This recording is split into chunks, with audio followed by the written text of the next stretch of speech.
देश के यशस्वी प्रधानमंत्री आदरणीय नरेंद्र मोदी जी ने संसद में अभी एक नया कानून पेश हुआ है। विकसित भारत रोजगार एवं आजीविका मिशन ग्रामीण गारंटी अधिनियम 2025, सरल भाषा में वीबी जी रामजी अधिनियम 2025। उसी को लेकर ये प्रेस वार्ता थी कि जो पूर्व में जो योजना थी मनरेगा के नाम से, उसमें क्या कमियां थी, क्या खामियां थी। मैंने विस्तार से उन सब बातों पर अपनी बात रखने का काम किया है। और जो नया प्रारूप इस कानून का आया है उसमें क्या फ़ायदा है, उसमें कितनी पारदर्शिता है, कितनी ट्रांसपेरेंसी है, उन सब बातों पर ये मैंने अपना विषय जो है आप लोगों के बीच में रखा है। और कुछ मंत्री जी, जैसा कि नया ये कानून लागू होने वाला है, हम देखते हैं मुरादाबाद में कई लोगों से बात भी काफ़ी खुश हैं इस योजना को लेकर। वो कहते हैं कि जो पहले 100 दिन था 125 दिन हो गया है। तो आप किस नज़रिए से देखते हैं, कितना हित में रहेगा? मैं तो आपके नज़र से देख रहा, जब आप खुश हैं तो सब लोग खुश हैं। आपने खुद ही कह दिया भी जनता खुश है, तो ये सही बात है। देखो, मान लो किसी व्यक्ति को पूर्ववर्ती योजना में 100 दिन का रोजगार मिल रहा था। 100 दिन में भी कुछ गिरोह बना के कुछ लोग जो है उस पैसे को डकारने का काम करते थे। आज जो है इस नए कानून के माध्यम से 100 के बजाय 125 दिन का रोजगार सर्जित होगा और उसमें पारदर्शिता होगी, ट्रांसपेरेंसी होगी, बायोमेट्रिक उसकी अटेंडेंस होगी, 1 हफ्ते के अंदर उसका पेमेंट होगा।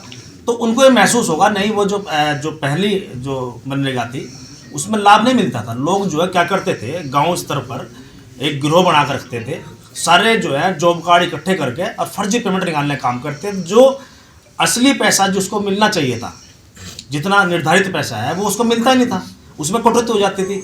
अब वो सीधा पैसा उसी लाभार्थी को जाएगा जो उसका जॉब कार्ड का धारक है। यानी कि पारदर्शिता आएगी पूरी तरीके से, 100% पारदर्शिता आएगी। और इसी योजना में नहीं, एनडीए सरकार की जो भी योजनाएं संचालित हैं, चाहे वो केंद्र सरकार की हैं, चाहे वो राज्य सरकार की हैं, सभी में पारदर्शिता है, सब में ट्रांसपेरेंसी है, कहीं कोई दिक्कत नहीं है। जहाँ कहीं दिक्कत है उनको दूर किया जा रहा है। तो विपक्ष लगातार सवाल निशान लगा रहा है किस चीज़ के योजना को लेकर। आप अब कुछ तो बोलेंगे बेचारे। इस योजना का नाम बदलने की आवश्यकता रही, क्या कोई खास वजह रही? नहीं तो हम उनका नाम क्यों चलाएं? हमारी सरकार है, हम अपने हिसाब से काम करें। अधिनियम थोड़े खत्म कर दिया, अधिनियम में चेंज किया है, तो नाम चेंज करने में क्या दिक्कत है? विकसित भारत में ग्रामीण विकास विकसित भारत, इसमें मुख्य उद्देश्य तो इस अधिनियम का ये है कि 2047 तक हमें देश को विकसित करना है। और देश को अगर विकसित करना है तो सबसे पहले हमें अपने ग्रामीण व्यवस्था को मजबूत करने की जरूरत है। इसलिए इस अधिनियम को नए प्रारूप के साथ, नए नाम के साथ, नए तथ्यों के साथ में प्रस्तुत किया गया है और निश्चित रूप से देश की जनता को इससे एक बड़ा लाभ और फायदा होगा। सपा के सांसद हैं वीरेंद्र सिंह, वो कह रहे हैं कि भगवान राम विचारों से समाजवादी थे। आप क्या मानते हैं?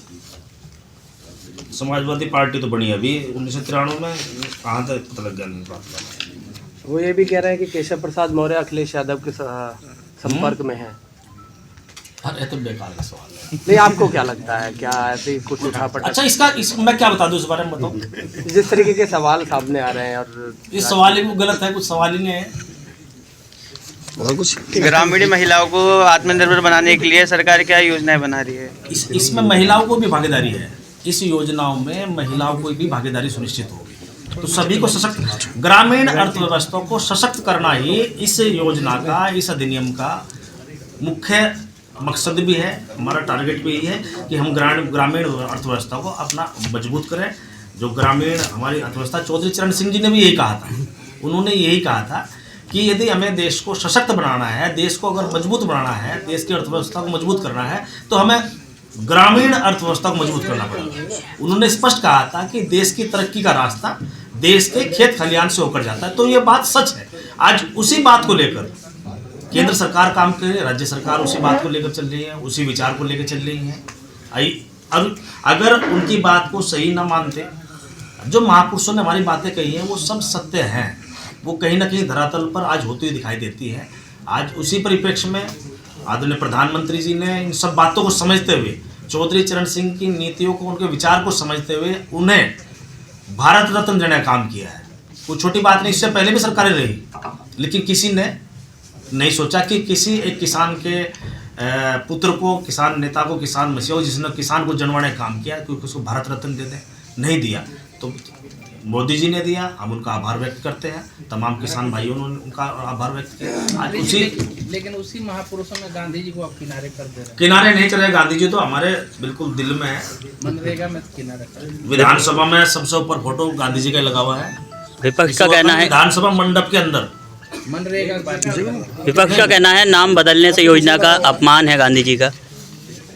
ऐसा नहीं होता, मतलब नाम इसमें बदलने से अपमान कैसे होगा, ये बताओ। ये विपक्ष का कहना है। पहले इंसान का नाम था, अब राम का नाम है, बताओ बड़ा कौन सा है? ठीक है। बड़ा नाम कौन सा है? Thank you.